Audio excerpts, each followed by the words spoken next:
بسم اللہ الرحمن الرحیم۔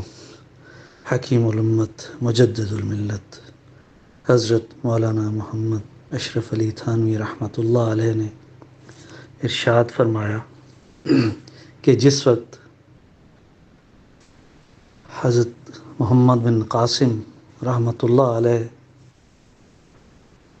کا راجہ داہر سے مقابلہ کا اہتمام ہو رہا تھا، اس وقت محمد بن قاسم رحمۃ اللہ علیہ کو معلوم ہوا کہ راجہ داہر نے اپنی بہن سے شادی کر لی ہے۔ یہ سن کر بے فکر ہو گئے اور یہ کہا کہ اب اس کے مقابلہ میں ہم ضرور انشاءاللہ تعالی کامیاب ہوں گے، اس لیے کہ وہ کافر ہی نہیں ملحد بھی ہے، وہ شہوت سے مغلوب ہے۔ کفر کے ساتھ تو شجاعت جمع ہو سکتی ہے مگر شہوت کے ساتھ شجاعت نہیں ہو سکتی۔